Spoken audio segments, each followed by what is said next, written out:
The Packers have played their 4 quarters. Now it's time for the 5th quarter. Hello, everybody. Good to see you out here at the Stadium View. Another edition of the 5th quarter, halfway through 2018. Anybody got an AED in the building? We might need one. This Packer team needs a jolt somehow. They fall again last night. Hard-fought battle at Gillette Stadium, 31-17. The New England Patriots make it 6 in a row, get to 6-2, and send the Pack to 3-4-1 halfway through. We're going to talk about it. It was a quick trip out to New England. Had my fill of chata. Saw a good ball game for 3 quarters again. Critical turnover in the 4th, turned the tide. Packers could not recover, and now there is very little room for error. But we'll break it down and look forward to the second half of the season, beginning with a little fishing expedition coming this Sunday at Lambeau, and the Miami Dolphins come to town alongside, as usual, Matt Z. Hello, Matt. Hello, hello, hello. So your team better than their team. Yeah, I mean, that was a good game to watch. 3 quarters, obviously. You're tied 17-17. Packers are rolling in Patriots territory. Looks like they're going to at least get themselves set up for a go-ahead field goal. Who knows what that means following that? You know, with Tom Brady, a lot of time left. But that key fumble on a guy that just doesn't fumble. First one ever. Yeah. And Aaron Jones manning up, taking credit, speaking to the reporters, talking about that fumble, puts all of the blame on his shoulders. Clearly, it's not all his fault. That's a big moment, but that is so typical of Aaron Jones. Yeah, that's true. From what we've known about him and had him on the show a couple of times and just his background with his family, he's just a stand-up guy that will take responsibility for things. So 4 quarters, second week in a row. Yeah. 4th quarters. Well, maybe we should call the show the 4th quarter, so they only play 3. I'd feel much better about things. Yeah. But no, we'll stay with the 5th. But yeah, and it wasn't just the fumble. I mean, the offense sputtered. I think Mike McCarthy said today in the last 2 weeks, those close losses to the Rams, and, well, it was 2 touchdowns, but a ball game late. They've run only 22 offensive plays in the 4th quarter in 2 games. And you look at the 4th quarter from yesterday, you look at their final 4 possessions. It was a punt, it was the fumble, it was another punt, and then a turnover on down. So when you needed your offense to be firing on all cylinders, it just wasn't. And when the Patriots needed their defense to fire on all cylinders, they got 4 big stops, including that turnover. Yeah, indeed. And the Packer defense gave up some plays, but they also had very good moments in that game. Got off the field on several occasions, made a tremendous goal line stand. 4 snaps from the 1 with the game still tied. But again, they get fooled on a couple of crazy plays, give up a few. It's just, this is kind of like a team that is the girl with the curl at the high school dance. You see her in the corner, you're awfully attracted to her, things you think are going well, and then you just kind of reach over at the end of the night to give her a kiss, and she turns away, and you're really disappointed. You have so much anticipation. And then all of a sudden... First of all, hold on. In 2018, let's not just be going up to random women and kissing them. All right. Let's not do that. Hashtag me too. All right. I get Let's make sure we take them out to dinner first and we establish a rapport. Or my story on my blog site today, newsfromthepack.com, I likened it to a comedian knows when he makes a bad joke. Yeah. Because it's all about the timing. If the timing's not right, it's going to bomb. And the timing just isn't right for this Packer team. They have their moments, but when they need the timing to be right, it's no joke. It's not good, and they're having trouble finishing, and it's just been such a bumpy ride. 0 for 4 on the road is unbelievable. Granted, they've played 2 very good teams, but they got 4 left. And like I said, for the last couple of weeks, all right, the Vikes got to 5, the Bears got to 5, and they still got to play those 2 on the road before this thing is over. And the tie looms large right now. Forget about the wild card. Saints beating the Rams did not help. Panthers are going gangbusters. So, let's just the North is it. That's about their only avenue if they want to play after New Year's Eve. Aaron talked after the game. Each season you need to learn how to win again, right? True. Because you're always going to have rookies come in. Oh, you're going to have free agents come in. 30% turnover every year. And right now, the Packers just haven't learned how to win on the road, and they haven't learned how to beat the good teams when it's close. I mean, you had chances with LA, you had chances with New England, And against those types of teams, you can't have mistakes. Yeah, I know. You have to play perfect football on the road almost, as close as you can, and they just haven't been able to do that. Right. So we'll get to all of it, and we'll visit with the guy I think you're really going to like tonight. Packers number 2, DeShone Kizer, already in the house, and he's going to be visiting with. Perfect night for DeShone. I mean, all week long we heard 12v12, the GOAT versus the GOAT. The greatest quarterback matchup in modern-day NFL history, and we'll have a quarterback break it down. I'm so happy all of that crap is over with. I got so tired of it. You didn't see the TV coverage, but they kept going to this goat farm. Oh, no. They dressed up 2 goats, one in a Brady jersey, one in a Rodgers jersey.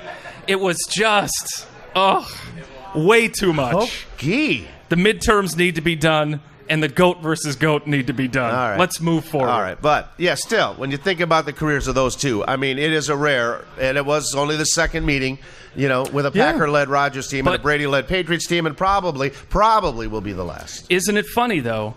It was 12 versus 12, but arguably the biggest throw was from number 11. Well, the best passer rating belonged to Julian Edelman. Yeah. He was at 118 point something for the one throw. Oh, good Lord. Yeah. We'll get to that. Decisive throw. Let's get to the locker rooms before we bring on DeShone. From Gillette Stadium last night, Mike McCarthy went first, and he went quickly.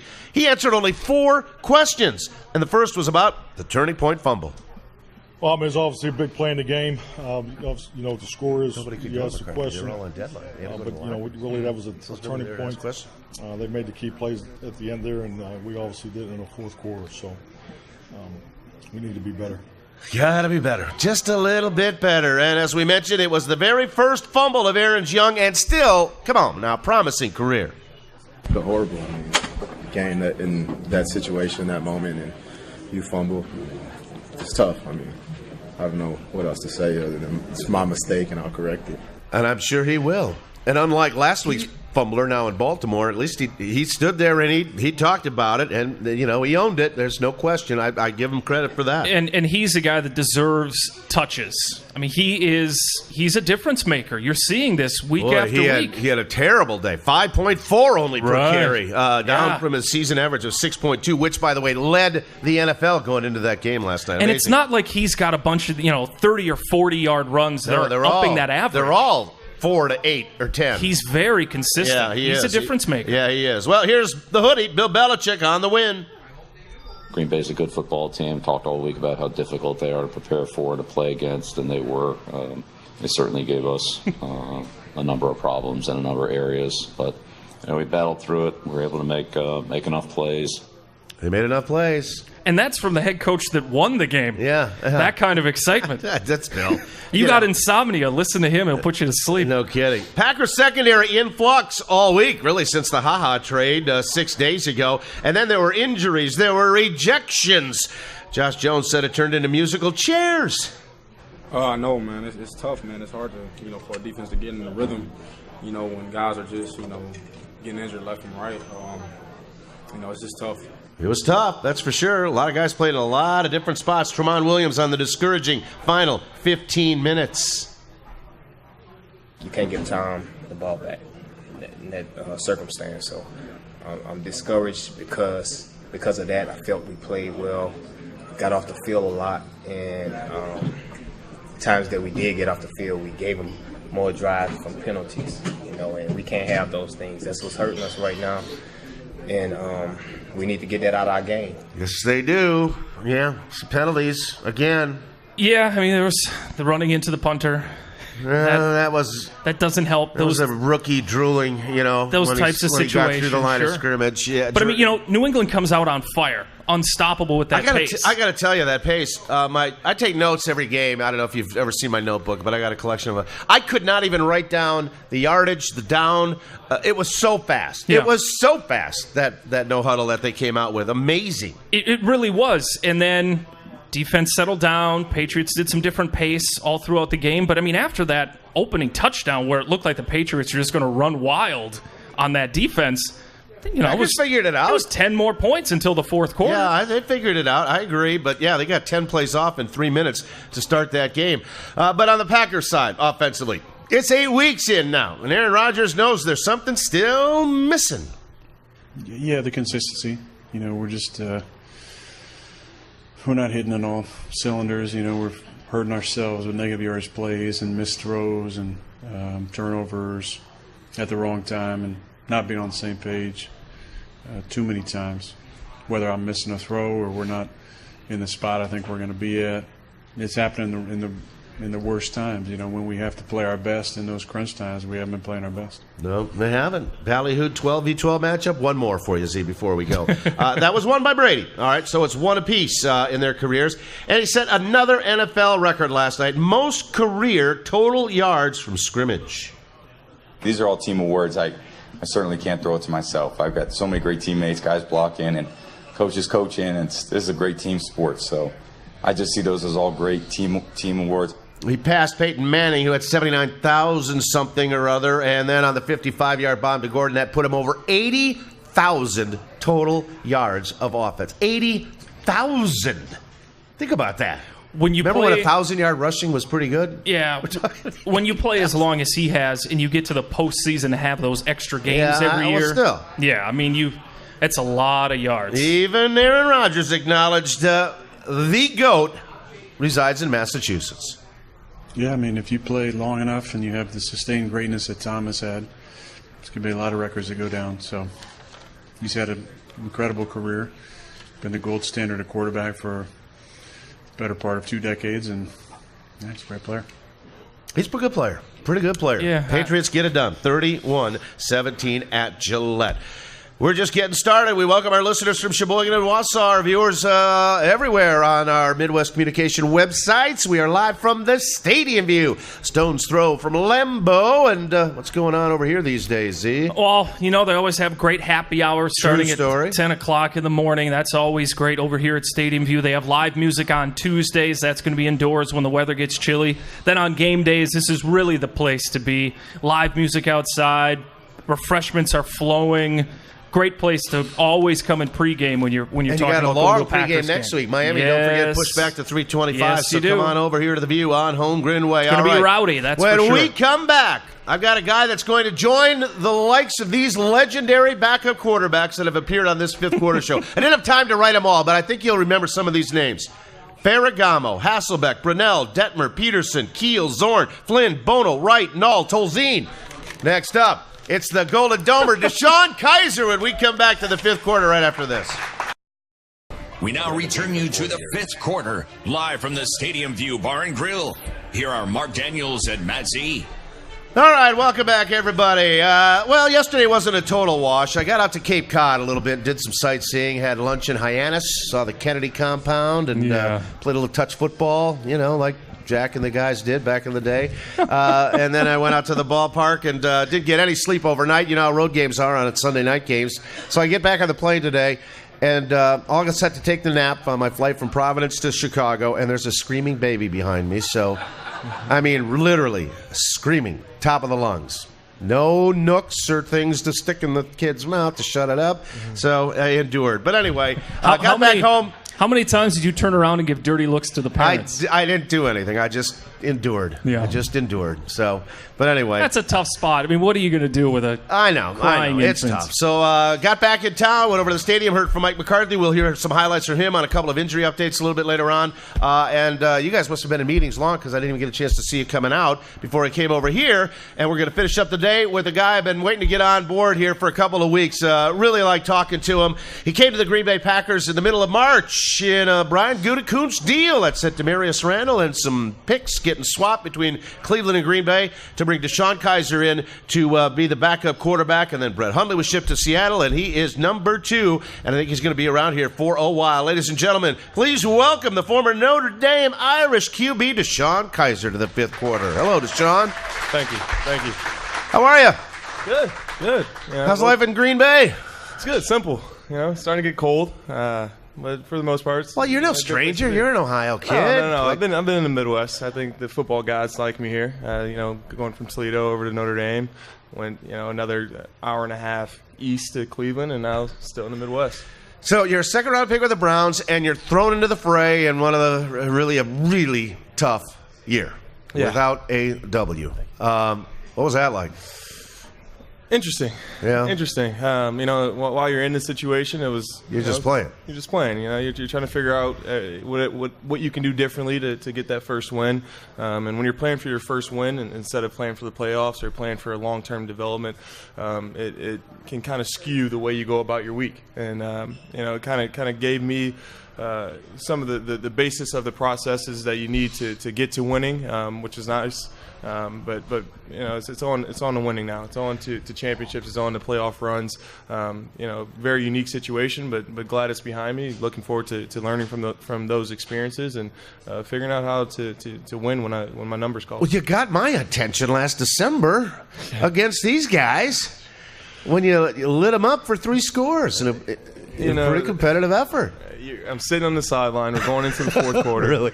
I got Cody Kessler sitting to my left, and I looked over at Cody, and I'm like, you know what? Finally. Really? We got to win. We got to win. It's 21-7. This is professional football. There's no way that we're gonna have a guy who isn't necessarily the starting quarterback come out and put up 3 touchdowns to win a game. I think we're gonna be all right. And lo and behold, here goes Hundley. Here comes Hundley. Here comes Devontae, and then of course Clay Matthews comes over in overtime. Left a bad taste in my mouth. I'll tell you that. So you get through it. You're figuring, all right, let's just keep trying to grow in Cleveland. And the phone rings, and you're on your way here. What'd you think? Yeah, when you're trying to figure out how to be a pro, you're 21 years old. You get drafted, you get thrown into the fire. You don't necessarily understand the ins and outs of the business. The game has been one that's based on camaraderie, love. The things that you kind of value your whole life, and then you get to the pros, and they kind of take that all away from you. You start seeing guys moving in and out of the locker room. You start seeing what it takes to go into a city for 6 to 7 months out of the year and try to embrace the community and things like that. And finally you figure it out. You think you figure it out, and you go into your first off season and say, okay, here we go. I know what I'm doing. Time to take the next step, get this team winning, and try to do something that Cleveland hasn't seen in a while. And that's get to the playoffs. And you start the first 2 months of that process, and randomly you get a call. And how random was it? Oh, it was as random as it can get. I'm driving. I just got done with the workout. A guy who everyone around here pretty much knows, and Dorsey, who's our new GM in Cleveland, rings me and lets me know. At first, the conversation started off pretty basic. It was, how you doing? How you enjoying California? Just setting you up. We know John really well. Yeah. Yeah, exactly. And then right at the end of it, he just lets me know I'm being shipped up here. And as a 22-year-old at the time, didn't really know what that meant. So I got on the phone and started calling all my support team, my parents, my agents, close family and friends, and start brainstorming on how I can best maximize this experience. And I think that it truly is going to be something that is going to be a huge staple in my career and in my life, going through that transition and figuring out the negative things that can happen to you emotionally and spiritually when you're going through that losing situation, and then coming over to an organization that has a tradition of winning, a tradition of great quarterback play, a tradition of great quarterback development. This is a very opportune moment in my career to kind of maximize the negatives of 2017 and start maximizing 2018 and forever. All right. How big of a part of you wanted to stay in Cleveland because you're a competitor and you wanted to bring that team back? Yeah, it was a very sexy situation in a way. Growing up in Toledo, Ohio, I was an hour and 50 away. I was shooting home on Monday nights with Tuesdays off to get a home cooked meal from my mom. Obviously, they haven't seen winning in a long time. Being in kind of that Midwest Notre Dame environment, I was well liked in the area. Started spending quite a bit of time in the community, giving back quite a bit, and it was a perfect situation for me. I thought as a young quarterback that it was going to be a situation in which I could kind of develop and at least spend a couple years. I didn't know if I was going to be starting the next year after the performance we had, but I knew that I could probably develop within that system and hopefully leave that city with a statue of myself outside the stadium. That was the goal.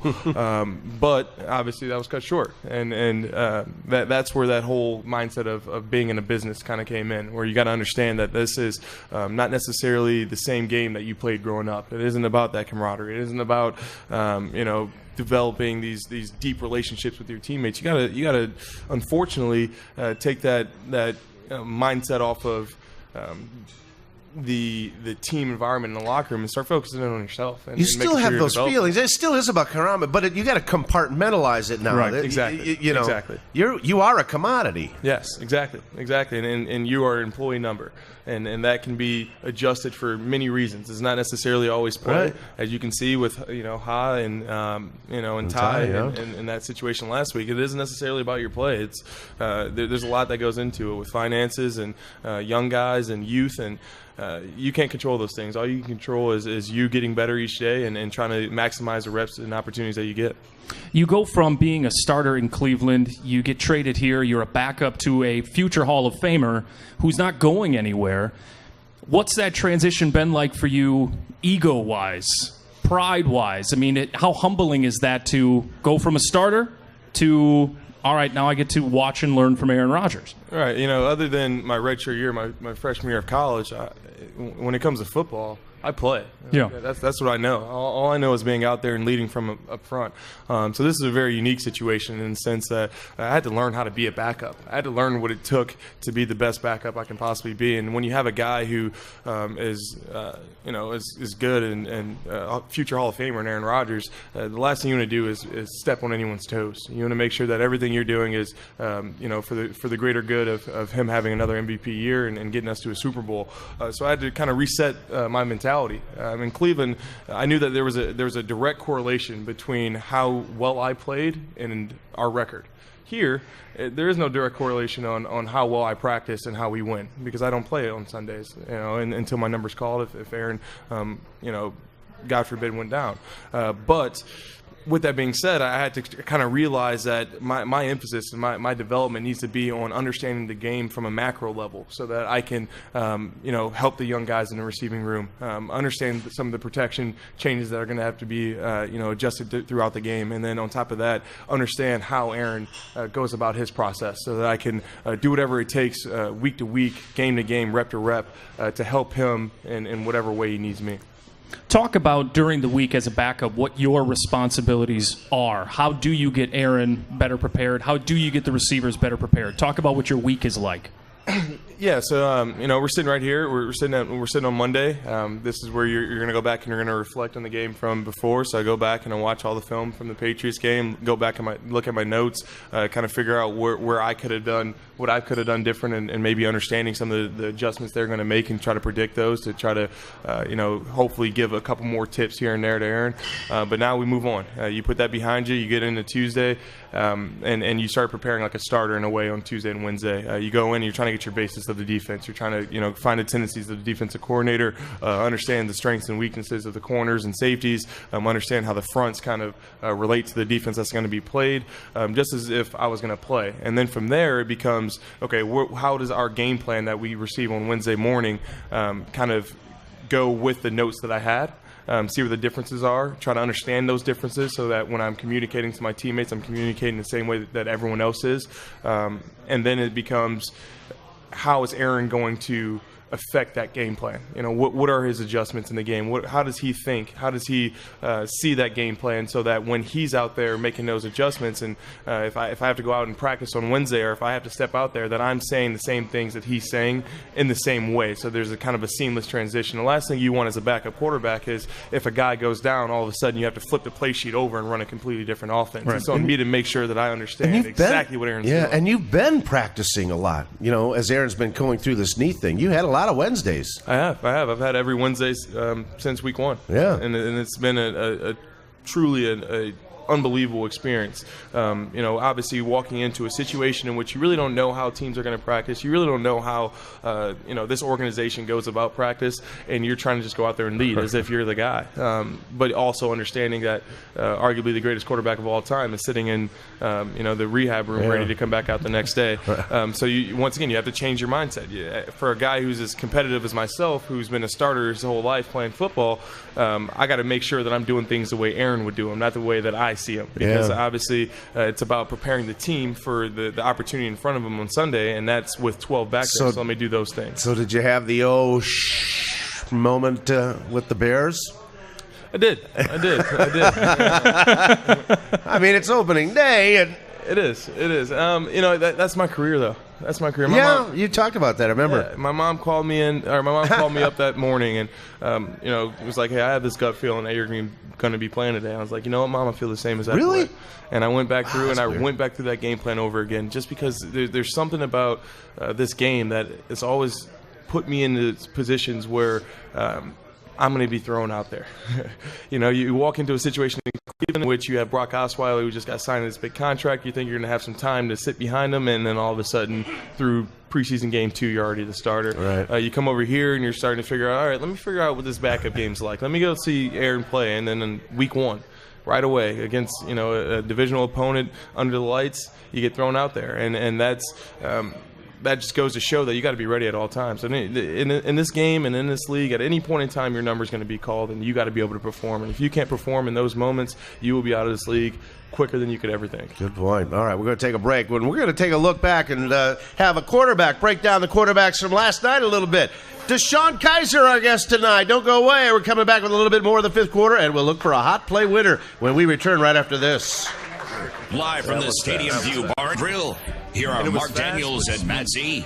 All right, welcome back, everybody. Packers fall to the Pats, Dolphins to come, and then they're back out on the road for 2 more toughies. Phew, what a month this is for the boys. But before we get back to DeShone Kizer, let's find a hot play winner from last night's game. You know how it works. Our friends from Robinson will give you a prize tonight. If you guess the hot play of the day, you'll also get qualified for the grand prize drawing at the end of the year. A pair of indoor clubs to the Packers-Lions rematch in the regular season finale. Let's line them up. Z, who do we got? Hot play. Lori is up first. Lori, what's your guess? Just a guess. Jimmy Graham's touchdown. Pretty good guess. Hot play of the day came in the 3rd when the Packers finished off the opening drive of the second half to get the game even one last time. 2nd and goal, snap, Rodgers, deep drop. Has time, throws it, left side of the end zone, got his man, touchdown, Jimmy Graham. They beat Patrick Chung to the left side of the end zone. Jimmy Graham on the reception, and the Packers an extra point away from tying the game. You got it. That away, Lori. That's our hot play of the day. We'll do a little cold play a little bit later on for Jimmy Graham last night. 4 for 55 and the touch. Everyone's saying, where's Jimmy Graham? Where's Jimmy Graham? He's been in the end zone a couple of times. He's pushing 1,000 yards for the season. He's almost halfway there. It's been okay between Jimmy and Devontae and Marquez Valdes-Scanlon really coming on like gangbusters. I think it should be all right. DeShone Kizer, our guest tonight, talking about the Brady v. Rodgers matchup last night. How do you watch the game? I know you're into the whole thing. You were talking about making sure adjustments and everything, this is that, but you're also watching 2 pretty good players. Yeah. I mean, as a quarterback, obviously, I've been watching those guys play since I've been in 7th grade, 6th grade. I'm always joking around with Aaron about that. But, in the first quarter, you kind of already have an idea of what's going to happen in terms of once you get their base defense down, you already know how your first couple series are going to go based upon, game plan. So with that, I was able to kind of watch Brady. But after that, it was more about just trying to make sure that we're making the proper adjustments on the sideline. So, you can peek up and catch a couple big plays. But for the most part, that was one of the funner games I've ever seen. Yeah, that was fun. And our hot play was a hell of a throw. Jeez. Oh, yeah. Dart to the corner of the end zone. Have you ever seen a tempo that fast out of the gate? Never. At Brady and the Patriots? I've seen it that fast in college football, but never that smooth. Typically, really? It's super, frantic, and everyone's going crazy to be able to go that fast. But for them to be able to, move the way that they move, that's something that you want to kind of create as a goal for your own offense in a way to be able to run that fast. One of the more difficult things for a defense to stop is tempo. Yeah, and how you guys came out, what was kind of the thought going early against what you were expecting from the Pats and what Aaron was going to try and get accomplished? Something along the same lines as what they were coming against us with, and that was tempo. We got to be able to, wear them down, but wear them down through tempo, being able to get the play in as fast as possible, allow Aaron to do his job, and in order to do so, you got to be able to have the play call in. So we were able to move quick and kind of caught that rhythm the way that we wanted to in the second quarter there and then started the third. Same thing. I think 2 freebies. again from Aaron last night, wasn't it? I think he had 2 free shots just on tempo, getting him in and out, staying in personnel groups. And so did the Patriots do anything where you guys were talking between series and, all right, they have now come with this, we've got to go with that? Yeah, the Patriots are kind of known as a team who's going to make 2 or 3 adjustments a game. And they made those adjustments, and you got to attack those adjustments one of 2 ways. Either one, call base calls in which Aaron can then see the defense and make the proper adjustment off the base call, or 2, come to the sideline and try to find the formations that can dictate the defensive coverage and defensive look so that you can get the proper. Is that how you eventually got MVS isolated? Absolutely. Yeah, absolutely. Understanding where the double teams are going to be, understanding the way they're going to play Devontae and Jimmy, and then from there, trying to put the ball in the right spot with the right guy.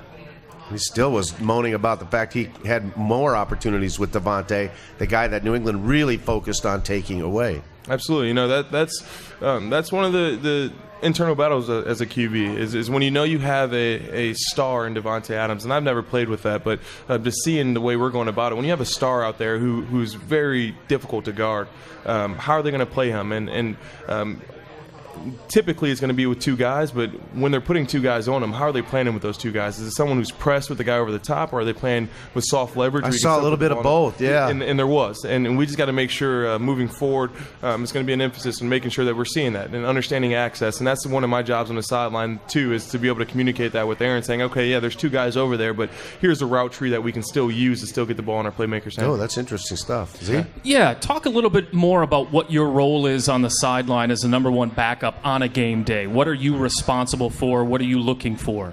Well, step 1 is making sure that I'm ready to go at any point in time to put that helmet on and strap up and go, lead my teammates. But step 2 is just making sure that I'm seeing the looks that we've seen in practice and trying to figure out the proper plays that we can have off of those. This game that I've found quickly at this level is a game of rhythm, and it's a game of tendencies. Rhythm in the sense that you're going to have ups and downs. There's going to be the roller coaster ride of the game, and you got to be able to make sure that the deviation isn't large, that you're not getting too high and you're not getting too low. And then when it comes to tendencies, it's about setting things up with base plays and then working things off of those. And, whether it be formation based, whether it be route tree based, whether it be run scheme that then can turn into play action, it's on me to make sure that I'm kind of feeling the rhythm of the game and trying to figure out where our plays are going to come off of the things that we've been doing. I think that we're one of the best 2-minute teams I've ever seen.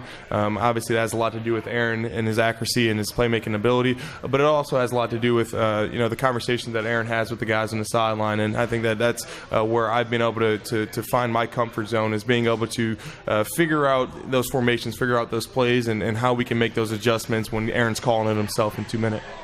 Before you got to the pros, when you were in high school, was it always football for you, or were you a basketball guy, baseball guy? Did you see one of those avenues maybe as a professional I did. possibility? Football was the last out of the 3. Really? Yeah. I grew up a lover of basketball. Big basketball household. My dad played basketball in college. My mom was a basketball player in high school. And then my dad went on to play overseas playing basketball. And that's kind of what he knew. Everything that I was kind of taught, all the values, all the lessons were kind of taught through the sport of basketball. He was my coach. I was his point guard. We kind of did things through basketball first. And then baseball was kind of really I loved basketball, but I loved to play baseball the most because that was my season in which I could just relax. We're shagging fly balls in the outfield. We're listening to country music. We're trying to hit the ball as far as we can, throw it as fast as we can. That's the game you want to play. So that was kind of the game I loved to play, and I honestly thought that was going to be the way that I was going to get out of high school, was to go play baseball somewhere. I knew I could throw a pitch upwards of mid 90s, and with a little bit of coaching, I thought I'd be able to take it to the next level. But after going out there and playing some varsity football as a young sophomore and figuring out that there's not a lot of guys with my intellectual ability, my size, and my arm strength, that was going to be the best way. And on top of that there's 85 scholarships for football, and there's not that many scholarships in other 2 sports, so that was going to be my way out. How did you end up at Notre Dame? Why Notre Dame? Got down to LSU, Alabama, and Notre Dame were kind of the last 3 that we're considering, and the last groupings of schools I was considering. And I love Coach Saban. I love Cam Cameron and Les Miles at LSU, but there was no better option for me than Notre Dame in the sense that location was great. I was only an hour and 52 hours away from Notre Dame. Education is top 5, top 1 in the country as far as going into business school. I knew I wanted to go into business, and then the football tradition there is like no other. It was a place for me. It kind of had that small campus vibe that I really liked. Had a great coach in Brian Kelly. And once again had a winning tradition that I wanted to be a part of. I wanted to leave a footmark or a footprint on that football program. You say that is the most pressure-packed place to play quarterback in the country. Yeah, in my opinion, I don't know if there's a pro football team that has the impact that Notre Dame has in terms of an international fan base, in terms of a TV deal that you're going to play on national television every week, and in terms of a tradition of great coaches and great quarterback play in the past that kind of relates to that. I think the only thing that I would put above that, and we've talked about this, I think that the Packers quarterback, maybe the Cowboys quarterback, and then to me, instead of going to another NFL team, I think it goes Notre Dame quarterback and then maybe Texas before you get back into Texas NFL again. Yeah. Interesting. Yeah. So end of your career at Notre Dame, getting ready for the NFL draft. Where were you on draft day? Who were you with?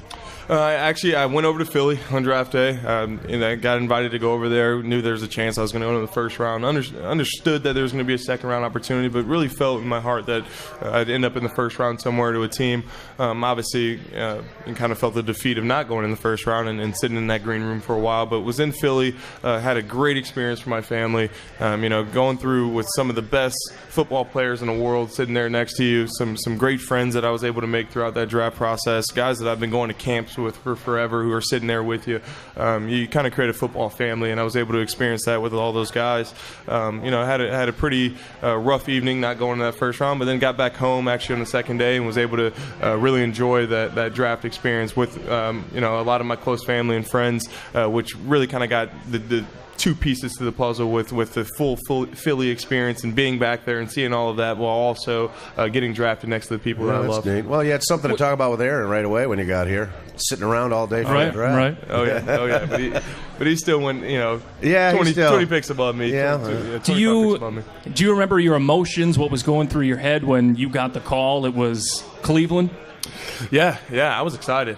There's a lot of people who, Brady Quinn, who came out publicly and said, hey, go anywhere but Cleveland. Right. I had a lot of people saying, how rough of an organization it was and how difficult it was going to be to win there. But in the back of my mind, there was a lot of experiences in my life that I thought pushed me to be in Cleveland. And that was experienced success, getting thrown out there right away, and in 2015 as a redshirt freshman after Malik Zaire went down, and then also going through the 4-8 season before I got drafted and understanding how difficult difficult it is to win. I thought that was a very unique perspective for a quarterback to go into Cleveland. And if you do win there, and John told me this when he got the job because he was hired right before the Packers went out there to play, and I talked to him in the press box and said, if we do win here, you are going to be revered forever. Exactly. But if you win here, it works out pretty well, too. We got to take a break. DeShone, don't go away. We're going to take a look at this Packer offense, how they can get things straightened out here for the second half of the season. Dolphins are coming up next. We'll talk about that as well. Don't go away. Fifth quarter returns after this timeout. We now return you to the fifth quarter, live from the Stadium View Bar and Grill. Here are Mark Daniels and Matt Z. All right, welcome back, everybody. Boy, time is flying when we're getting such analytical conversation of the quarterback position from our guest tonight, DeShone Kizer. But before we wrap things up with DeShone, we got to find out Coldplay winner from our friends at Robinson's. Guess the Coldplay of the day, and you'll take the prize home tonight, a cooler pack, and again, get you qualified for a grand prize at the end of the year. Yeah, I don't think this is going to take too long. Janet is going to be making the guess. I told her if she doesn't get this right, she never gets to come back to the fifth quarter. That's fair. This one is a slam dunk, I think. Janet, what's your guess? Aaron Jones fumble. Oh, you got the Jones right. It was Josh Jones being offside on the opening kickoff. What the hell are you doing, Josh Jones? No, you're right. Yeah, a tough break. A second week in a row, it's a fumble. Aaron Jones coughed it up, but he owned it up in the locker room after the game, calling this just another self-inflicted road loss. We definitely beat ourselves. I beat us, if you want to put it that way. fumble was very costly. We were moving down the field, close to getting the red zone, and cost a fumble. You can't have that in a game like this versus a great team who doesn't make mistakes. Yeah, big mistake. And tough. You know? It is. Adversity hits all kinds of ways. It does. He'd been playing so well, and it hit.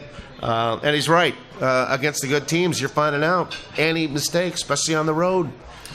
You got to be clean. There's one guy in this league who understands how tough it is to win. It's me. You know, after going through last year, I and imagine. obviously, you know, seeing how this season has started off. Like you said, you either have to play a perfect game in which you have a bunch of consistent positive plays, or you're going to have to make 4 or 5 amazing plays to be able to combat for mistakes. And I think there were some opportunities out there yesterday of some big plays that we got to figure out how to we're make. in Los Angeles as well. And Aaron's talked about this. He talked about it again. We just haven't been consistent. Third down, red zones, turnovers are things that you talk about and you practice a lot. And really, I guess that's the only way to get it better is get back at it when you come out Wednesday and work on it. Yeah, you know, when you're in the professional level, we understand how important third downs are. We understand how important the red zone is. We understand how important turnovers are. Those are the main talking points of every meeting that you will ever have. But I think that the emphasis now becomes when you're talking third downs, let's talk about why are we in third and long. Let's talk about that was the thing. Yeah, I mean the down and distance thing. Yeah, and that's kind of been a narrative that's been curated all year. What did Aaron say? They had 20-plus, 10-plus in the last couple of weeks? Exactly. Very low percentage. So instead of focusing in on necessarily, third down game plan, we need to, lock in on first and second down and the penalties that we're having on first down and second down. Those are the things that are kind of coming back to bite us in the butt. And those are small fixes. Those are things that you kind of hang your hat on in this season right now. If we were out here completely lost, we'd be worried. But if you walk in the locker room right now, and you are in the locker room quite a bit, you understand that the vibe is still very high. Because even after everything that happened last week, DeShone, I mean, that's turbulence that you're going to have to deal with. There's a lot of noise outside this team right now, about McCarthy's future and everything else going on.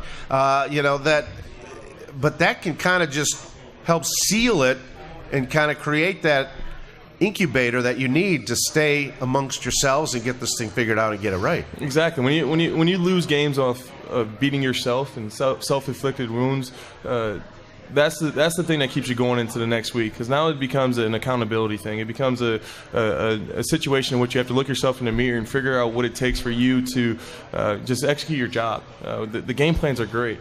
You have a great quarterback. You have a great defense that has been playing their butt off lately. It's on us now on offense to make sure that we can lock in and execute our job, once again on first and second down and on our base plays, so that we can stay ahead of the chains and stay out of those third and long situations and obviously keep the ball out of harm's way. All right. What is your first football memory? My first football memory is going to be, I think I'm in 3rd grade playing for the DeVoe Vikings. Thought I was going to be a quarterback. Went out there, and the grandson of the coach wanted to play quarterback, so I was super upset. I had to put on one of those nepotism. Exactly. I had to put on one of those T face masks and put my hand in the dirt and play offensive tackle and tight end. That was pretty frustrating. I didn't want to play it ever again, honestly. What is one thing about you that Packers fans would be surprised to learn, like a unique hobby, something like that? Big country music fan. Yeah? Who are some of your top artists? Dustin Lynch is a good friend of mine. Love his music. Don't say Taylor Swift, please. No. Good. I like Aldine quite now we're a bit. back to the girl with a curl. Yeah, right. Exactly. Aldine, I'm a big fan of. Thomas Rhett. A lot of the new artists. I'm nice. Kind of a new country guy, yeah. If you weren't playing football occupationally, what would you be doing? Realistically, I'd probably be an investment banker somewhere. That's kind of what Mendoza kind of taught everyone. That's kind of the pinnacle job to have, is to go, work crazy hours and get a call at 11 o'clock at night that you got to have a model in by the morning. You stay up all night. Thank the Lord that I'm throwing the pigskin around, because that's not for me. Really? All right. So, do you even take a peek at Miami yet, or is that tomorrow? Yeah, that's tomorrow. All right. That's tomorrow, yeah.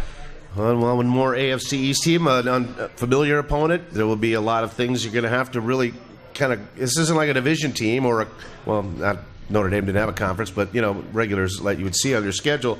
So it does take a little more work. Yeah, it does. It does. Just getting a base understanding is the number one thing. Understanding that, you can look at individuals, but when you're playing an uncommon opponent, it's best probably just to look at them all as X's and just understand their scheme, understand how you attack that scheme, and just focus more on the execution of your own stuff rather than focusing in on how to beat the intricacies of what they're doing. All right. Well, it was great having you, Sean. The fans loved you. Best of luck. Stay healthy, and I hope it's a long run here in Green Bay with you and Aaron at the helm, and let's see what happens. Yeah, thank you very much. All right, ladies and gentlemen, DeShone Kizer, our guest tonight. When we come back, a couple of quick news and notes from the day. Packers have a new safety in town. Ha-ha, I'm not laughing about this one. And we're also going to send somebody in this tavern to the Packers-Dolphins game when we come back. Don't go away. The fifth quarter wraps right after this. All right, welcome back, everybody. Heading to the finish line here tonight. Good guy. Awesome guy. Very good guy. Yeah. Learned a little bit about the QB position, too. That's kind of fun. News of the day. Not good for Geronimo. He's got a groin injury and is going to need core surgery. Yeah, he's done. 4 to 6 weeks. Same kind of surgery Dr. William Myers of Philadelphia performed on Demarius a couple of years ago. He did come back, finish that season, but might be dicey for Geronimo. Packers signed a safety today. Ibrahim Campbell off waivers. He was a fourth-round pick of the Browns in 2015. Played with the Jets most recently. Also with Houston and Dallas to make room. They released punter Drew Kizer. You hear the story about Drew?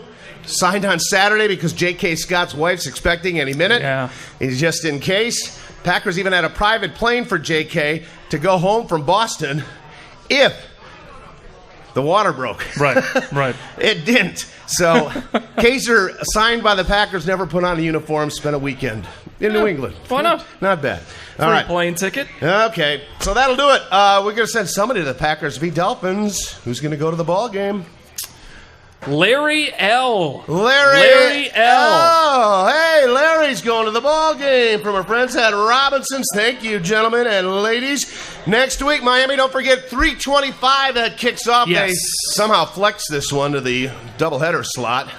And But at make least it's sure home. you pregame here at Stadium View. Yes, indeed. Get ready for the Dolphins. And then get back here for another edition next Monday night. That was a fun one tonight. Stick around. We got some more door prizes to give away before we sign off the air. Any closing thoughts with the Vikings beating the Lions and the Bears routing the Bills? That offensive line for the Lions. Whew. 10 sacks for the Vikings. Yikes. 10. Watched That's a lot of something that the Purple game. People Eaters never did. Watched a lot of that game. Could have been 20 sacks. And that was the bad. Saints outdueled the Rams in a wild one. I watched some of that while I was at Gillette getting ready for the Packer Look game. out for the Saints. That They didn't are help tough. the Pack, actually, to tell you the truth. So forget about the wild card. Forget about anything. Just You got to start with Devontae one said, win. We just need to win the next one, but Yep. we're running out of next ones, as he said yesterday, and they are. So they got to get it going and get back even next week against the Dolphins. So until then, thanks for coming out, everybody. We'll Thanks, see you everybody. next Monday night. So long.